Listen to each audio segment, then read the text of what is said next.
All right, welcome.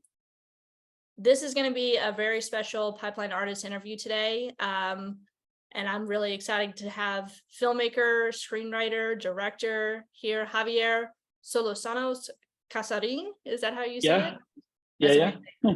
That's amazing.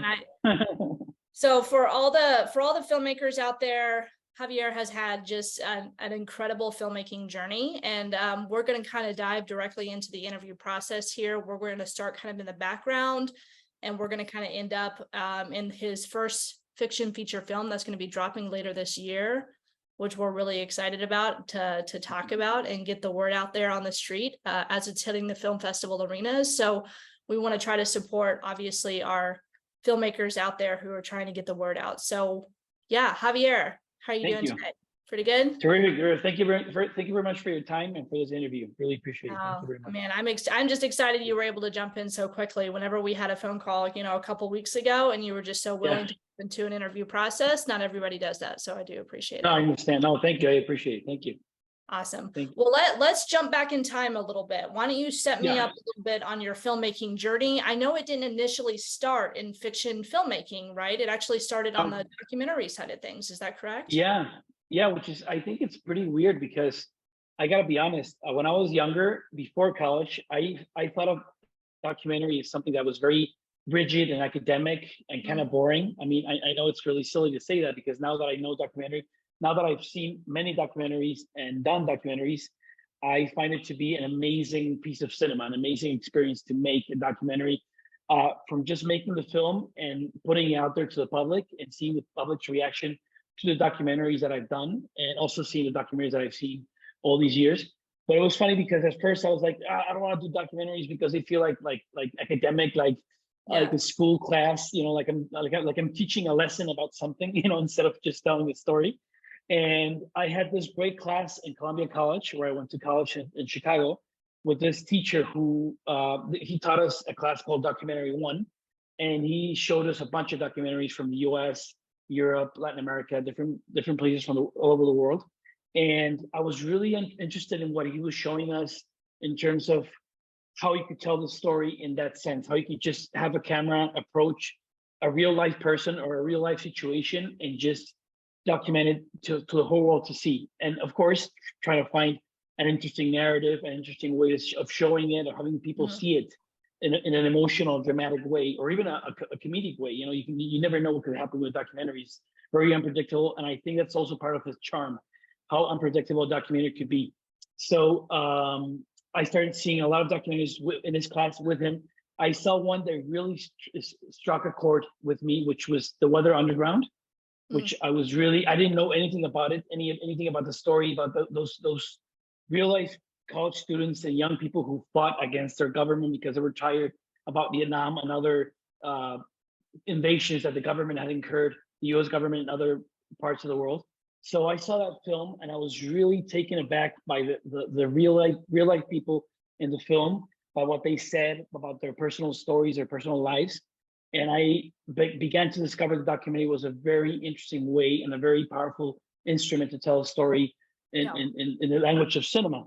So that's how it got started. And it was funny because my last semester in Columbia, I had a project which was to make a documentary. It was more of a documentary short film, something it had to be between 10 and 15 minutes. And I started thinking about what subject I wanted to tackle, I wanted to cover, and there were so many subjects, but one of them that really got to me, was really personal to me, still is very personal, was immigration, specifically Latin American immigration to the U.S. Latin American immigrants, Central American, South American, and of course Mexican immigrants. So I found this great story about a single mom who was living illegally in the U.S. but was working. When I found her, she had been there for 10 years, and she was working, like 5 days, 6, 7 days a week, 24 hours a day. She was cleaning airplanes at International O'Hare Airport in Chicago. She was cleaning houses. She was taking care of other people's kids. And she was this great human character, who lived so many things. She had a son. He must have been like 3 or 4 years old back then. And when she got the deportation order that she had to she was ordered to get deported back to Mexico. The idea of the government, the federal government, was, okay, you can go, and since your kid was born in the U.S., he can stay. He'll stay with the state. And she was like, no way. I mean, there's no way I'm going to be separated from my son. Everything I've done up to this point in my life has been for my son as a mother, So I found her. She was actually taking sanctuary in a church, a Methodist church, very close to where I was living in Chicago. And I just, knocked on the door, introduced myself, said I was a Mexican student in Colombia, was studying film, and I really wanted to make a documentary or tell a story about what she was going through. And she said yes, and that's how it started. And it was pretty funny because it was pretty much a student project at the beginning, and then it became something else. But yeah. Now, was that the one that won Best Documentary Short at the Toronto International Film Festival? No, that was Timushe. That was something I did later on. Yeah. Timushe. Yeah, this was actually the first feature I made, because it was a feature documentary. I must have been 25, 26 years old when I did it. And it was funny because it started, like I said, as a student project, and then ended up being a full-fledged actual documentary film feature, which I premiered in Morelia, which I was mentioning. Morelia, so Evora. Yeah. Evora. Yeah. Yeah. Okay. Elvira. Yeah. Evora. Was that in what's the title come from specifically? That was the name of this woman, of the main character of the film. She's named Elvira Arellano. So I felt she was the whole story. She was she was the soul of the story, and that's why I thought the title it had to be her name. It had to be her in that sense. It does seem like when you initially approached documentary filmmaking, you like you said, it was supposed to be this kind of academic approach, but the very first, documentary feature that you came out was incredibly personal, like a very intimate story of this woman's life, and her journey at that point. And it goes to show that documentary filmmaking, it's not just voyeuristic where you're kind of sitting on the other side of the screen watching these people's lives or fictional lives even happen on the other side, but you're really stepping behind the veil, I feel like, in those kinds of situations, and really engaging in a very personal way, with these people, with their journey. So definitely. How long did documentary filmmaking, how long did that happen, go on in the early parts of your career? So you did that from like 2009 all the way up to, was it 2013? And when did you start to transition into fiction or narrative storytelling? Actually, it was funny because I began writing screenplays since I was like 15 or 16. I mean, of course, in an amateur way. I was writing short screenplays. I made a couple of short films with my friends and my cousins back home. Very personal, of course, but very amateur, because I really wanted to test myself as a filmmaker. But I was writing since a very, very, very early age. I mean, I love literature. I mean, I love reading. One of my actual, it seems funny, but one of my dreams in life is to one day to write a novel or write a collection of short stories, because I love writing and I love reading. It's one of my passions. So I started writing since I was very, very, very young. But I remember that I was in Colombia. I was at college, and we had one class that was development. I'm trying to remember the name, but it was writing. I was writing like different treatments, different like beat sheets and outlines, and then actually coming up with a feature screenplay. So that was like my first big experience in that sense, writing something of that scope, which I really loved. It was a great experience. But I remember that when I actually graduated from college, I went back to Mexico City, and I started writing my first screenplay ever, which is a screenplay that I've actually never, of course, financed or produced or anything, but it's a screenplay that I would love to do one day. It's also very personal. It's about art and about dreams and about, as human beings, where we see ourselves going to, and all these different yearning of where we want to be, what we want to do, and related to art and culture and creativity. So I was writing right after college. I was writing a lot, screenplays, ideas, treatments. And I was, at the same time, I was working on the documentary, because I actually started working on the documentary in 2006. I finished 2009 when I premiered it in Morelia and in other film festivals. I showed it in LA, New York, different places. So I kept writing screenplays. I kept writing short films that I really wanted to make. And I was also working on documentaries at the same time, different documentaries. Wow. Yeah. So actually, I would say that my first professional short film, fiction short film was in 2011, Okay. and we released it in 2012 in Mexico. It was in World Fest Houston. It was in Harlem, the Harlem International Film Festival, New York City, different film festivals. But yeah, I think I was doing it like side by side, parallel. I was actually working on small documentaries and other documentary projects, but I was also writing a lot, Yeah. screenplays and ideas and characters and stuff. Yeah. Now, what was that first debut, that debut short film about? Tell me a little bit about it. That was called Playing Grown Up, and that really is a very not in the word sense of the word. It was very simple, but I think it's also great when you find simplicity in the screenplay or in a film, and you end up 100%. telling something like Right. you end up telling something a lot bigger and a lot important, more important. But it's basically, I remember one day I was at home, I was at my apartment in Mexico City, and I was thinking it would be great to today just stop thinking like an adult and just behave like a child and stop thinking about, oh, I got to go to the office, or I got to go to this meeting, or I got to keep up with this deadline that I have to that I have to finish, or this project that I have to finish. What would it be like if I just stay home, eat candy, eat ice cream, play with my toys when I was a kid, play play a video game, or just sit quietly and look at how the day evolves, how the sun looks, and how the sunlight paints the walls and the ceiling and the floor, and how the day just evolves around yourself in a city or anywhere in the world, and just to be quiet and just look at the beauty of being alive and Mm. being part of this world. So I thought that was, I don't know, I was just crazy about that idea. So I wrote the screenplay, and the script, it was called Playing Grown Up, which is basically about a guy. That was it, about a guy who works in an office, who lives in an apartment with his wife. And then one day he just wakes up, the alarm goes off, and he's like, man, I gotta go to work. And he wakes up and he's like, I just don't want to be an adult today, So he tells his wife that he feels sick. He makes it up. The wife, decides to go along with the farce, with the lie. And she's like, okay, let's stay in bed, and try to feel better. She goes, and then the character in the film just does all these things that he used to do when he was a kid. And he, takes out a bucket of toys and he starts playing with all these toys and makes believe and creates all these worlds, all these things that he doesn't do anymore because he has to be an adult. And he makes himself a banana split, and he plays Nintendo, and he plays with airplanes and with wrestling toys, action figures, and all that. It's very funny and it's very pleasurable and very moving, but at the same time, all of these experiences actually help him to do the things that he doesn't do anymore, which is to just see the world and to just experience life without thinking that you have to be running all the time, and you have to have answers for everything and make decisions all the time, and keep up with deadlines all the time.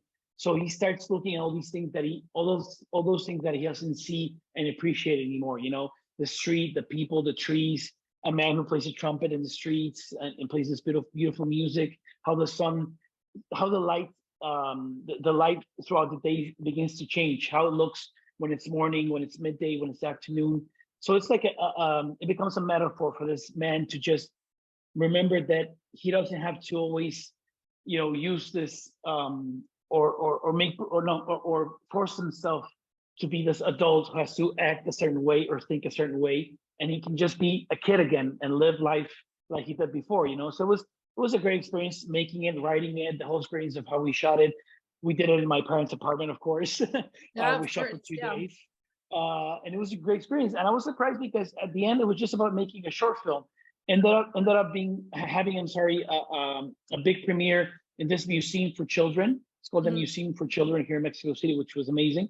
And ended up going to festivals, and people have really reacted to it and have They really connected to responded it, to it right? throughout the years. Yeah, and still to this day. So it was great. It was a great experience. Man, that is quite a splash that you did right there, from documentary over to narrative storytelling right Yeah, there. That's awesome. yeah, Your it was mark. big. So, I mean, I imagine like after that point, you kind of got bit by the bug a little bit, where you wanted to go into feature filmmaking. Is that right? Where Yeah, you wanted to try your hand at a Yeah, larger form there. So what of were course. next steps after that? Was because I know the film that we want to talk about obviously is the one you've been Yeah, working. You said you worked on the screenplay for 6 years, Adentro. like 6 years. Yeah, yeah, yeah. That's More or amazing. less. So Yeah. was that the next step, or did you have in between projects, or was that the one that you were really focused on and now it's finally found its fruition? Tell me a little bit about that. Honestly, at that point, we may be talking 2012, 2013. A lot of things were happening. First, I wanted to pay the bills, put Yeah, food on the yeah, table. it's important. So it's important, yeah. Regrettably, yes. I mean, I love the idea of my short film, but at the end, you also have to think of those things, Of course. of Yeah. making a living, So I was working different formats. I was working in public television, doing documentary series. I was working doing some commercials, which I gotta be honest, and this is just a personal experience. I never liked doing commercials. I've always wanted to do either TV shows or films or documentaries. But I was working in different formats, different arenas, and I did many things. I remember I did a television documentary series for the Olympics when Mexico was going to Olympics. I think it was in China, in Beijing. So I did. I was working as a co-director, co-editor, as a producer. I was writing some other things. So when that was happening, I was like, yeah, of course I want to write my feature and I want to make my feature, my first fiction feature. But what I felt that I had to do before I went to that phase or to that place, which I think it's important to know and relate to other people who are in this business, who are in the same struggle that I am, or in the same path that I am, is that you have to keep writing. Like you can't stop. It's like a muscle that you have to exercise every day. So I thought, of course, I want to make a big film or I want to make a feature, but until that happens, or in the journey to that destiny, I got to keep writing. And what can be faster, and what can I have like a brief result in that sense in comparison to a feature? Keep writing short screenplays. Yeah. Write short screenplays, and try to make them. I mean, write them and of course try to make them. But at the same time, it was just trying to get the habit of writing. So I was writing a lot of short screenplays, honestly. I mean, I remember I wrote everything, from like thrillers, action, comedy, science fiction. I mean, and there's like parentheses because, honestly, you have your own personal preference. And of course, I would say my favorite genres are drama, thrillers, and science fiction. Those are the three things that I love the most. Actually, I'm actually working on 2 science fiction projects right now, writing two science fiction projects. But what happened back then, that was like, I got to keep writing. And it was funny because I was able to do another short film, another fiction short film, which is very different. It was a drama. It was about domestic violence. We shot it in black and white. It was a completely different experience. Oh, But wow.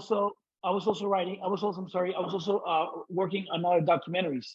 So I remember I worked on Team Mouche, which I mentioned earlier, which won in Toronto, which was in the Lucerne International Film Festival. It was in Romania, in Oaxaca, and different film festivals. And that was telling the story about these transvestites called Mouches, which are like very well known in Mexico, in Oaxaca, in the state of Oaxaca, because they're completely, they don't care about what people think about them. They don't care about public opinion. They don't think about censorship. They don't care about people's intolerance or homophobia. And they know that the way they see themselves is we are women trapped in men's bodies. And they dress in a very traditional way in Oaxaca, which is called huchitecas. So the way they dress is very flamboyant, it's very colorful, it's beautiful. And Oaxaca is a beautiful state. So I ended up doing a documentary about the Mouches and other stuff. So I guess what I'm trying to say is that all these things were happening at the same time, simultaneously. I was writing screenplays, making some fiction short films, but also making some short documentaries, but also working on television, working on some commercials, because I just wanted to gather as much experience as I could from different fronts, as a writer, as a director, as a producer. But I was, of course, like you said, like you mentioned, it is true. I was thinking about my feature film. I was like, one day I want to write it, I want to make it. But till then, I want to just have this habit of writing as much as I can and prove myself as a writer, and challenge myself as a writer. So that was what was happening back then.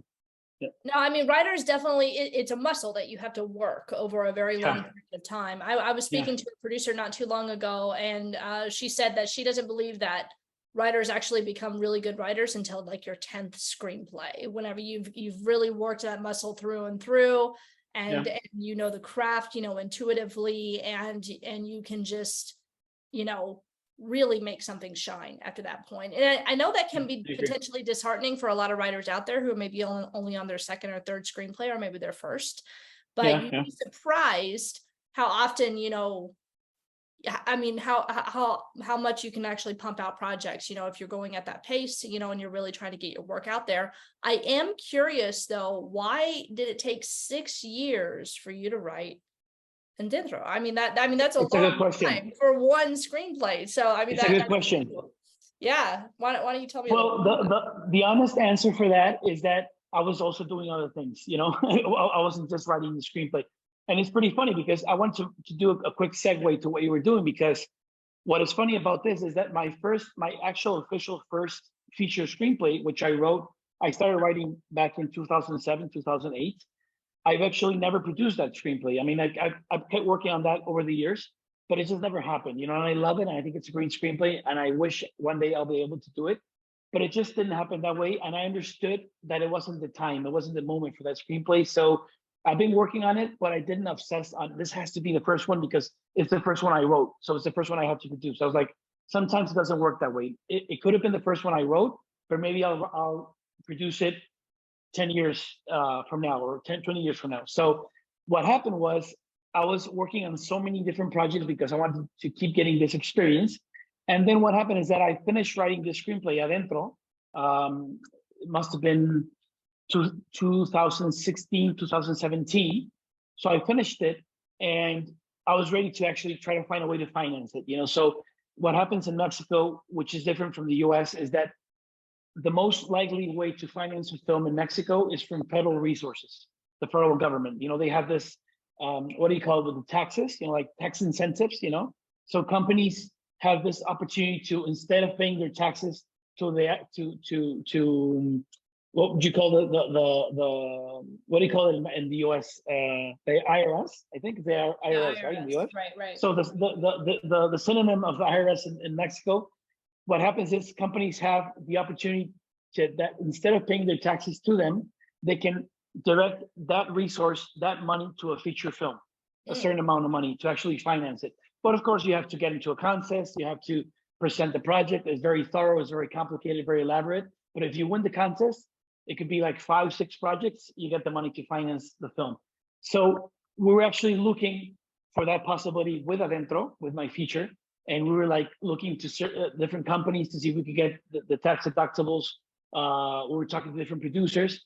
But then what happened is that in that process, which I think it's funny how life works, I was writing a lot of ideas for TV, because I started noticing what was happening in the US and in Europe with television, you know, and the rise of Netflix and the rise of TV becoming like the most premium form of entertainment, almost displacing cinema film in a way, with all the writers and all the directors and all the creators. So I was like, I was thinking this is gonna happen. You know, what's going on in the US is gonna happen. This phenomenon is gonna happen in Mexico. We're gonna start going in television, and we're gonna start producing a lot of television shows, television series. I have to get on that wagon. So I gotta start writing ideas for television, which of course I have to admit I never did before. I wrote, you know, screenplays, feature screenplays, short screenplays. So I started writing a lot of ideas, and I started getting very focused in one idea, which I loved, which was about one of my favorite genres and formulas, if you want to see it that way, in television and film, which is the body cop movie in a sense. But more than that, the idea of pairing 2 characters in the world, a thriller that has to do with, you know, serial killers, forensic detectives, forensic, you know, crime scenes, and all this world, which I was always fascinated by it. So I started writing an idea about 2 main characters, one old, one young. He's like the most recognized forensic detective in the country. He is like the star student, you know, incredibly talented student who's about to graduate from forensic sciences major in Mexico, and how they get paired up and they got to work together, you know, solving a bunch of cases that have to do with a lot of, you know, homicide and serial killers. So it's really in the vein of like, you know, True Detective, Mindhunter, Zodiac, which are some of my favorite films and shows in you know, through all my life. So I was writing that idea, and I wrote a sort of pilot, and I wrote like the sketch for a Bible, maybe something, because I didn't have that much experience. I saw so many pilots that I can't remember. I wrote, a lot of ideas. I asked a lot of people. I took a lot of suggestions on how to do this. So I ended up having this pilot and this, like I said, like this sketch for a Bible. And I started showing it around in television networks and studios here in Mexico. And all people said, we're interested. Sounds great. We don't have the money. Right now, we don't want to do that. It sounds too risky. I don't know if we like that it's going to be too dark, too violent. I ended up showing this material to a public network here in Mexico City. And they were like, okay, we'll review. We'll see. It sounds interesting. We'll get back to you. I was like, of course, this is the story of my life. They'll call me in 3 months and say we're not interested, or they'll never call me back. Mm-hmm. And they called me back in a week and they were like, you know what? We want to do it. It sounds great. We can put some really substantial resource on this project to make the television show. We're going to do 8 episodes and we're willing to do it. I think we can do it. It's a great project. We would love you to be on the helm of it. So I was like, this is amazing. I couldn't believe it. So it was funny because what happened right in that juncture, in that moment, is that the screenplay for Adentro kind of, I had to neutralize it. I had to put it into a box because I was going to do the show. So all these time that we're looking for someone to finance it, to find a way to actually make the film, we have to forget about all that because I was going to do the show. I mean, it was probably November and December. I was going to start working with the writer's room in January, February next year. So I was like, you know what? I love this film. It's a great project. It's so personal. But right now I have this great opportunity to make a television show. Sure. So I did the show and that just completely took over my whole life. And that's what happened. So the film, the screenplay just had to take a back seat to the priorities in my life in that moment. You have gone into every corner of filmmaking here, I feel like. I mean, you've been in the documentary side, you've done short films, now you went into TV as the creator and showrunner of your show. Yeah. And then after that, now into feature film that's going to be dropping later this year. You've experienced all caveats right there. Thank you. Yeah, I've tried to just do as much as I can and get all the experiences that I can. Definitely. It's super exciting. Now, do you feel like with that dropping later this year, is that the direction that you want to go for the rest of your career here? Or is it feature filmmaking? Or are you wanting to jump back into these other areas of filmmaking as well? Or is it just narrative storytelling in the feature film forward? Honestly, we always have this joke, my friends and I, we call it, I don't know if it translates the same in the US, but it's called the letter to Santa Claus. My letter to Santa Claus would be that this would be great if this could happen for the next 5 years. Right. Let's see what reality has to say. But honestly, in my case, with the letter for Santa Claus, I would just make features for the rest of my life. I mean, cinema is my biggest passion, my biggest love affair. If I could just keep making films, features, fiction and documentary too, because I also love documentary, but I would just love to have the experience to keep making my own films and making other people's films. Honestly, if a screenwriter or a producer would approach me and say, I want you to make this film as a director, I would love it. I wouldn't say, no, I will make my own films. I would be completely open to the possibility and very fortunate and grateful to create someone else's vision, to make someone else's vision a reality. So that would be the best thing for me, to just keep making films until my body and my mind allow me to. That would be my biggest dream. But I also understand that you can also get great experience from other formats. I love television. I think it's great. I love to work on a big season or in a mid-season, a mini-series. I love the continuity of writing a television show where you see how the character progresses from one point to another point in the sense that it's much more detailed because you can actually see how they evolve, when you write a whole season, when you write an episode to episode. So if that opportunity arises, I would take it. I would gladly take it. I would be really grateful and also very excited. But the priority for me, the most important thing for me it would be to just keep making films, keep making very personal films, my features, tackle different kinds of stories, different kind of characters, different types of genres. That would be the best thing for me, honestly. And that's what happened. At the end, it was funny because going back to the experience of the show, we finished a television show, which is titled Guardia-García. Guardia is one character, Garcia is the other character. That's how it's titled.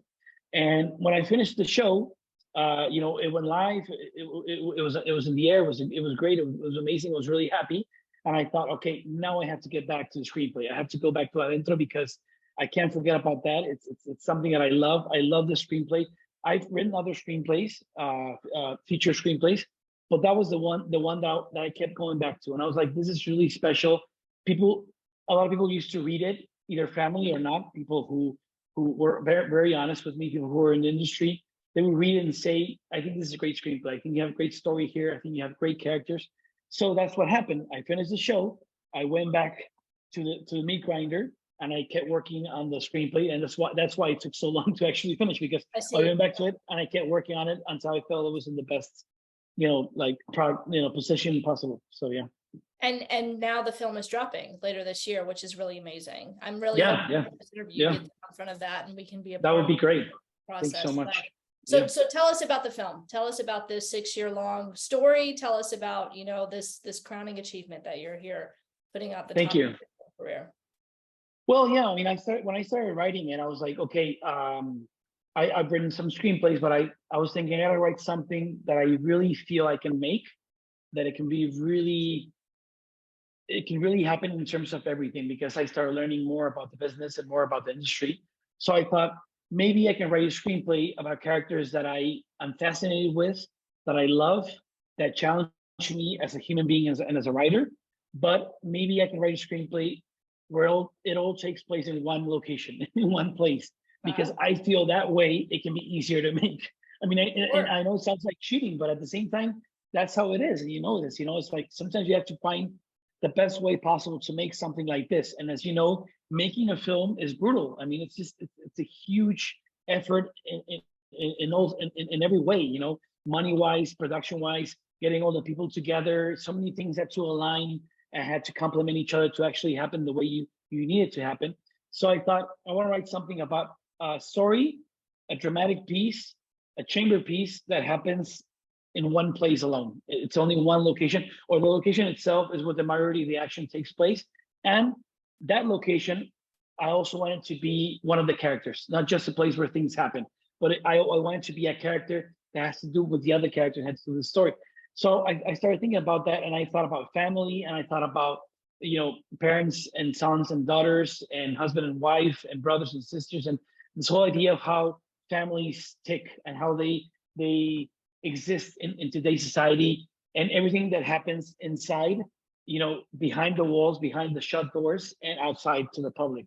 So those were the ideas that were like going on in my head. And then I thought, okay, I want to write about a family and a house, and I wanted to have this duality of this family that looks to be perfect to the outside. The friends, society, people look at the family, they're it's a perfect family. The father is a lawyer, the mom is into art, and she's a curator, and she works all over the world, and she's like very recognized for how she appreciates and understands art and culture. And the sons, the eldest son, he's an architect. The one in the middle, he's a talented writer. And the youngest one, the girl, the youngest daughter, she's an amazing ballet dancer, and she's been recognized all over the world. So it's like they were amazing outside.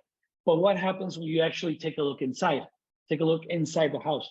So I was like, I want to write about two parents, the father and the mother, who are not good parents. It had to be more complex than that, but they just don't know how to be parents. They don't know how to offer their kids companionship, love, tenderness, be warm, be close to them. And they feel obligated to be parents because that's what society demands from them.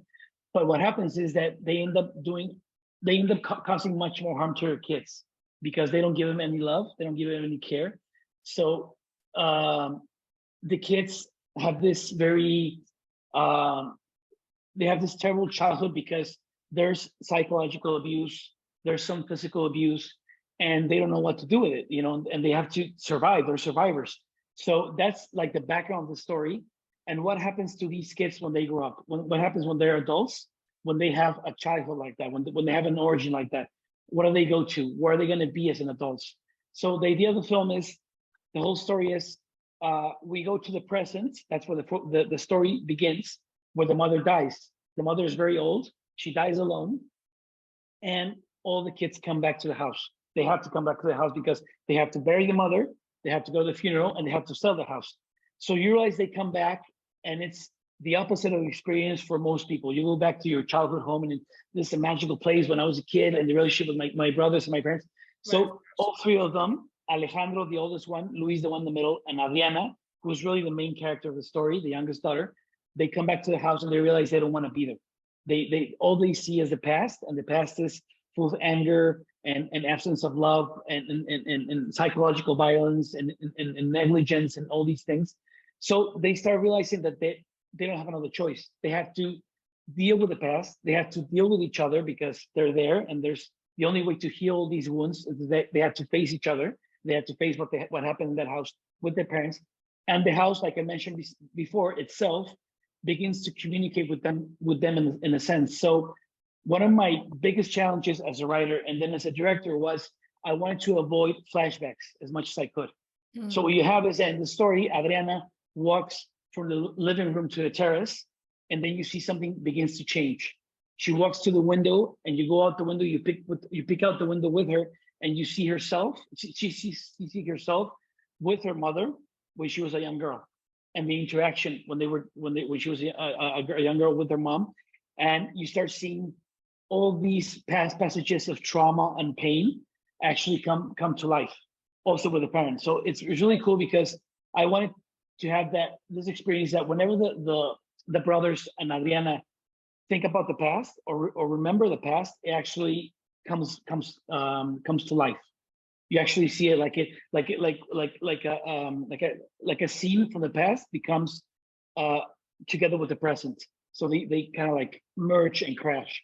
So they walk to a place, and there are the parents, like if it's the past. Then the parents, there's the dad talking to Adriana, almost as if the past and the present communicate to each other, but all in real time, without cuts. Like all these continuing shots where you follow the main character in the present and you go to the past without any cuts. So it was there were a lot of challenges because you had to actually have in the house, in the same place at the same time, the present and the past collide.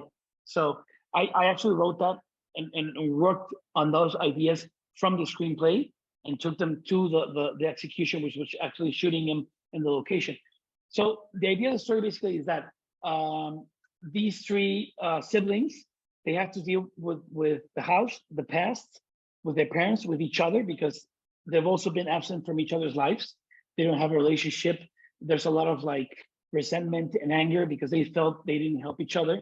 So while all of this is going on, this kind of like having to come to terms with the past and with your pain and your sorrow and the parents that were really terrible parents and terrible people to their sons and to their daughter, Adriana begins to realize that the mother had like another life. She had like a secret life where she had a lover whom she had a whole relationship and a whole love affair for many decades, who's actually, and she started realizing this, who's actually the main love of her life. She was never in love with her father. She was in love with this man. So she started realizing that she had another life, and then she realizes that the father had another life, a secret life. And when all this is going on, she becomes like an amateur detective. Going back to the thing that I love, that kind of piece of detective and suspense and thriller. She begins to realize, because a private detective goes to the house, knocks on the door, and says, "Hi, my name is so and so. I'm looking for this missing person. His name is tal tal." And she says she was close friends to your parents. He's a close friend to your parents. Here's a picture. So she shows Adriana the picture, and then I realizes that this missing person, who this private detective is looking for and has been missing for decades, is the same person who was the lover, her mother's lover. Wow. So it all starts like It all comes together. Yeah. Together. Yeah. So by the second, third act, it's a dramatic drama. It's a dramatic piece, very intimate, dramatic story that merges in the second, third act with a mystery whodunit, with a thriller. So all these things start happening at the same time. And the way the house communicates with them, you realize how their lives actually went about when they were kids, who their parents really were. And you start actually discovering more than that. You start discovering who their parents were, like beyond all the secrets and beyond all the lies, through the siblings' eyes and through Adriana's eyes, with this mystery wrapped around it. With this, she started realizing that the lover, who was her mom's love, the love of her life, is missing, and she starts suspecting that maybe something happened. Something happened in the house, maybe not. It's part of the whole idea of what you start imagining as an audience or as a reader. Which I thought it was a great experience. So yeah, it's like so many things are, in that sense, have to do with the story. So many different plot lines. Oh, it sounds like a really fun and entertaining watch. I am hopeful that it's going to hit, whenever it debuts out into the film festival arena there. That is just me too. a huge market on that front, and a lot of audiences are going to be able to enjoy it. So that's exciting. I know I want to watch it. I'm already like, well, what happened to the lover? Don't give no spoilers. I'm not one of those people that no. I can't read the end of the chapter. I like to start at the beginning and read and I'm the same way. Yeah. Oh yeah. Well, that's really awesome. Yeah. And I just want to say congratulations, Thank you so much. coming to this point in your career and being able to get an incredible feature film out there, on an international scale is pretty amazing. Yeah, hopefully that front. That would be amazing. Yeah. Thank you so much. We want to be able to support you, in whatever way we can. This interview is just, the tip of the iceberg on that front. And I'm so excited you were here. I do have to wrap us up, but I do have one more question for you, of course. Yeah. I want to know, just from a young emerging filmmaker's perspective, who sat here through this interview and listened to your journey as you ping-ponged, from documentary filmmaking into shorts, all the way across the spectrum on this front, how your career really has evolved. Like, what kind of advice are you going to be able to give, do you think, young filmmakers, kind of reflecting on your career, the trajectories that you've taken, the choices that you've made? What do you feel like young filmmakers really need to know, if you had one piece of advice to give entering into the crazy, wild, wild west that is to filmmaking? Definitely. Yeah, no doubt. In my experience, and what I do want to share to other emerging filmmakers, emerging screenwriters, is that you have to do your homework. You have to read a lot.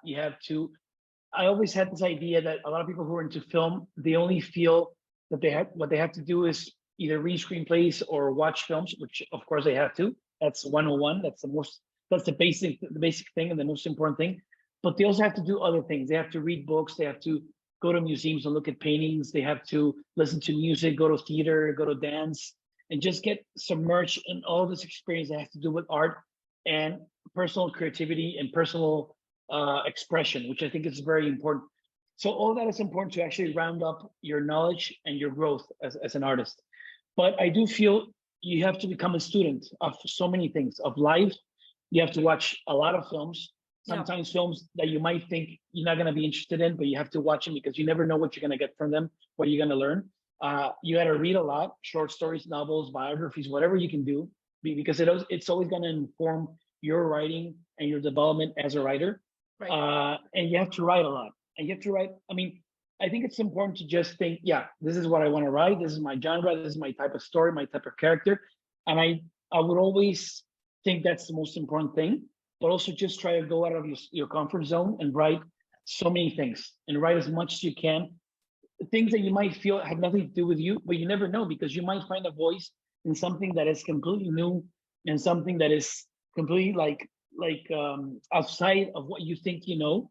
And that's gonna make you stronger as a writer, because you're gonna find different ways to express yourself, and you're gonna be able to offer not just to yourself, which is the most important thing, but to other people, either producers, writers, executives, or studios. So many different things, and you're gonna have a much varied menu of what you think, of what you can offer as a writer, and people are gonna be able to see, okay, this is your strong point, this is your strength, but you can also write about this, and you can write about that. And that's gonna make you grow as a professional, but it's gonna make you grow in the industry, and it's gonna make you grow as a writer, I think. So it's just not be afraid of trying so many things, explore different things, and just keep writing every day as a discipline, as something that you need to do, because without it, you're really not gonna go anywhere.